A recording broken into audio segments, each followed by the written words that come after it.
Hello again, everybody. This is Ken here. I'm just going to share a few thoughts and reflections on some passages of scripture that we had read at St Martin's Tyne Castle on Sunday, June the 14th.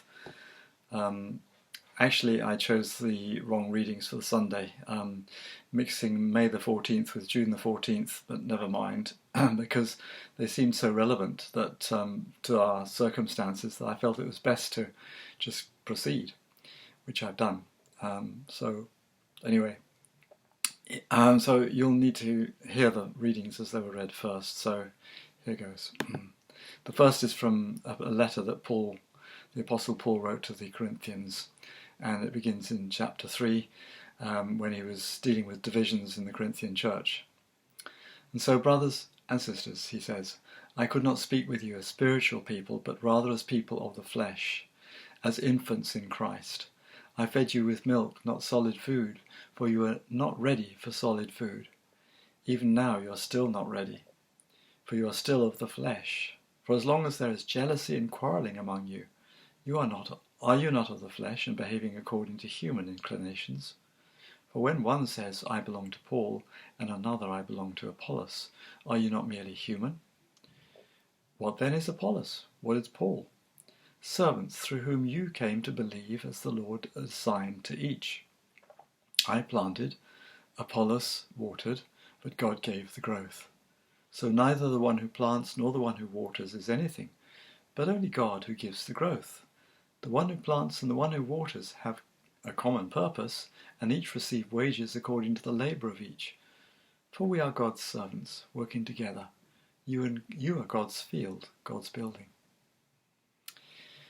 Moving on to the Gospel, which was read from Matthew 5, verse 21 to 32. It's part of the Sermon on the Mount.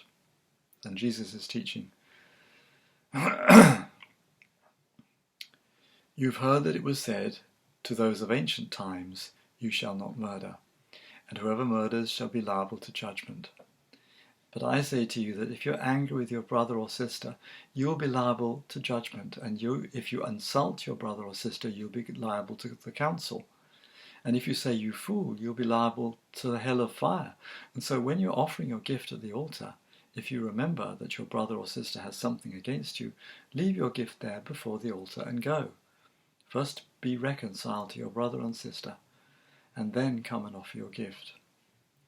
Come to terms quickly with your accuser while you are on the way to court with him, or your accuser may hand you over to the judge, and the judge to the guard, and you will be thrown into prison. Truly I tell you, you will never get out until you have paid the last penny. You've heard that it was said, you shall not commit adultery. But I say to you that everyone who looks at a woman with lust has already committed adultery with her in his heart. If your right eye causes you to sin, tear it out and throw it away. It is better for you to lose one of your members than for your whole body to be thrown into hell. And if your right hand causes you to sin, cut it off and throw it away.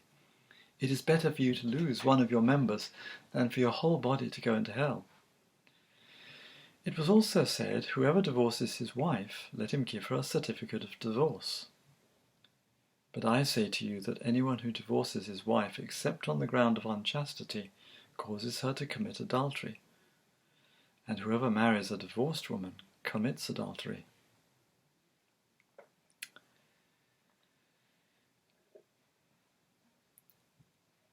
The past week, the news has been dominated by the Black Lives Matter marches. The cruel murder of George Floyd by a white police officer in Massachusetts has brought to the surface a great deal of anger about ongoing racial injustice in many countries in the world. The first topic of the Gospel reading from Jesus' teaching raises important questions about anger and how we deal with the causes and effects of reactive anger. And though the Me Too movement has faded from the headlines, the abuse of women by men in power, continues to be an issue of great importance for our times. So the second topic deals with lust and raises important questions about how we deal with people in power who have abused women. And the third topic divorce and remarriage, has been so misunderstood by the Church that many women who have left their husbands and married another feel guilty for doing so, when, as we shall see, this was not what Jesus meant. What we've read are the first 3 of 6 topics in which Jesus contrasts what he teaches with the traditional teaching on these matters. You've heard that it was said to those of ancient times, but I say to you, is the sort of way he begins each of these topics. What Jesus is doing in each of these contrasts is to dig beneath the dogmatic teachings of the religious hierarchy of his day to their deeper meaning and purpose. And though it only appears explicitly in the last 2 of the contrasts, which we've read today, which we haven't read today, and which are about loving one's enemy instead of seeking revenge, all of these are demands, if you like, of love. As Martin Luther King Jr. said, power without love is reckless and abusive, and love without power is sentimental and anemic. Power at its best is love implementing the demands of justice, and justice at its best is power correcting everything that stands against love. The law of Moses, as interpreted by the scribes and Pharisees, who are the ultra-orthodox element in the Second Temple Judaism of Jesus' day, was simply designed to limit evil. But what Jesus is doing by way of these contrasts is not giving us a new law, but challenging us to a radical new way of living. And it is a way of living based not on law but on grace. Despite the non-violent resistance he advocates later in his teaching about turning the other cheek, etc., each of these is about the power of love as opposed to the love of power. So let's dig a little deeper behind what Jesus was teaching. In the first topic, he seems, as I said, to be dealing with anger, but actually it's all about reconciliation. Had the rather immature church in Corinth that Paul was addressing heard this teaching and followed it, he may not have had to write the letter he wrote, in a portion of which, as I said, we just read. But the anger expressed by the Black Lives Matter marches is about racial injustice, and I don't think this is what Jesus was warning us against. Jesus himself was clearly angry about the lack of compassion in those who were sticking to the letter of the law when it came, for example, to healing on the Sabbath and criticizing him for doing so. Rather, Jesus is warning us about the hurt that we cause when we say things, often to a loved one or to those close to us, that we later regret. And we've all said and done things we regret, often because we're reacting out of our own unacknowledged and suppressed pain. And the reason why the anger in the Black Lives Matter marches spills over into the violence of in a few cases, is that it's coming from unhealed pain. What Jesus is talking about here is abusive language. And to make his point, he speaks in hyperbole. He exaggerates. At least that's how I understand his use of hellfire language here. And anyway, what he really wants is not our damnation, but our healing. He wants relationships that have gone wrong to be repaired. He wants people that have been estranged to be reconciled.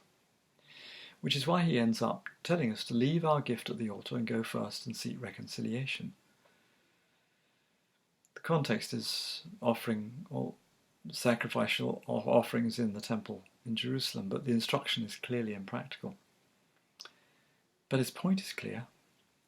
We express this liturgically in the handshake of peace which we share before communion Sunday by Sunday. What does this mean for us today in the present circumstances? We white Brits have to come to terms with the way in which we've dehumanized and abused those with a different skin colour and ethnicity, and treated them as property instead of as human beings. We need truth and reconciliation, and collective actions on the part of all institutions. There will be no peace without justice, but to vent our anger in ways that are violent will not achieve peace, let alone justice. That is seeking power without love. The second topic appears to be about lust, but it's not so much about improper sexual thoughts, but about power. The first topic related to the sixth commandment, do not murder, and this relates to the 10th commandment, you shall not covet your neighbour's household. You shall not covet your neighbour's wife, your male or female slave, or ox or donkey, or anything that belongs to your neighbour. The lust that Jesus is talking about here is the desire to possess your neighbour's property. It's all about power. The Old Testament law reflects the very dominant patriarchal society of the Judaism of the day, and in that culture women were viewed as the property of the man of the house. The Old Testament doesn't seem to challenge that view, at least not in the 10th commandment. This kind of lust arises from viewing women as objects to be possessed. Actually, this kind of lust affects us all, no matter what our gender or sexuality. In the story about the first man and woman in Genesis 3, as a consequence of desiring to have what no human being can have, which is complete knowledge of everything, God said to the woman, "You will desire your husband, but he will have mastery over you." This is not sexual desire, it's about the desire to have power over someone. But in the battle of the sexes, men have had power over women for centuries, and have taken full advantage of that fact, as can be seen by what has been uncovered in the media and by the Me Too movement. Actually, what's wrong here is the unconscious and unacknowledged perception that women are objects to be possessed, rather than people to be respected. Men have, for the most part, projected their unacknowledged, suppressed lust onto women and labelled them seductress.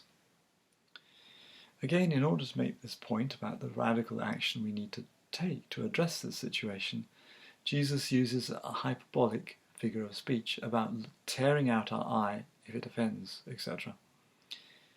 Well, what does this all mean for us today?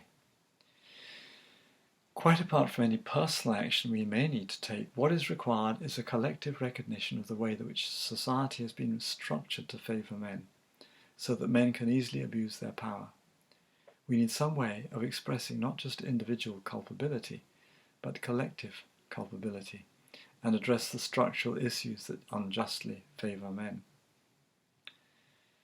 The next topic, divorce and remarriage, can easily be misplaced, or misapplied rather, if we don't understand the social and religious context in which Jesus talked about it.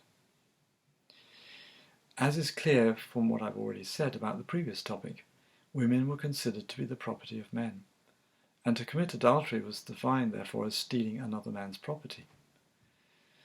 And so in the Jewish understanding of the period, a man could only be guilty of adultery against someone else's marriage,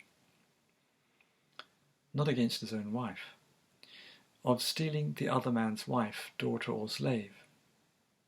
But a woman could be guilty only of adultery against her husband. This view was so deeply embedded in the thought of the day that neither the Greek nor the Hebrew languages had the vocabulary to say that when a man left his wife for another, it was an act of adultery against the woman. Hence, in verse 32, Matthew uses a rare passive form of the verb, translated in the version we've just read as causes her to commit adultery. There are two ways to take it. What may be meant is that the woman is stigmatized as an adulteress by the society that assumes that it is her fault. For the only reason a man could legitimately divorce his wife was because of her unfaithfulness. Alternatively, and this is the way I understand it, the passive form of the verb may be a way of saying that the man has committed adultery against her, in which case Jesus is saying anyone who divorces his wife, except for marital unfaithfulness, commits adultery against her. And so the second half of the verse is translated literally. It says, and whoever marries a dismissed woman commits adultery. Again, this strange passive form of the verb divorce or dismiss is used in the second half of the verse. The same, it parallels the passive form of the verb to commit adultery used of the woman in the first half of the verse. So Mark, writing for the Gentiles, where women apparently were allowed to initiate divorce, changes the wording to clarify the situation. His version reads, "And if she divorces her husband and marries another man, she commits adultery." So in the first half of the verse, Jesus is addressing the man, and the second half of the verse is addressing the woman. But we should assume that the exception of unfaithfulness applies to both, and not just to the man. In other words, if she leaves him and marries another because he has been unfaithful, she is not committing adultery. But what is being unfaithful? What if a woman has been abused by her husband, has felt she can no longer put up with that abuse and leaves her husband and marries another? Are we going to say that's adultery? The problem is that we treat marriage as a legal matter. Jesus treats it as a relational matter. And in Matthew 19, Jesus goes back to basics. According to Genesis 2:24, he says marriage is leaving, that is the establishment of separate household; cleaving, that is the permanence of the relationship; and being one flesh, that is the intimate nature of the relationship, including but not necessarily the sexual union. And there's something very beautiful about that at which to aim. So, when Jesus speaks of divorce, he means the termination of the marriage relationship, not the legal document. And when a man abuses his wife, either physically, verbally, or in ways that seek to control her, it is he who has terminated the marriage, not the woman. The legal settlement is a separate matter. So what Jesus is doing, even in this topic, is to challenge the power structures of his day, which were heavily biased towards men. I hope that today I've been able to speak with you as spiritual people, capable of digesting solid spiritual food, unlike the spiritually immature that Paul was addressing in the passage we read today from his first letter to the church in Corinth. Whether it is quarrelling that results in us using abusive language, treating others as objects to be manipulated for our own ends, or loving power rather than exercising the power of love, all are symptoms of what Paul calls fleshly behavior. This is translated as behaving according to human inclinations in the version we read. Now, flesh is Paul's term for the egoic personality, what we would call today egoic personality, the self that is cut off from the divine source and from their true self. Only the power of love can set us free from that. But love is never far from us. It is who we are at our deepest level. Putting all of this into practice depends on us reconnecting with who we really are and seeing others not as separate people, let alone things, but as intimately connected to us in one sacred unity. Blessings.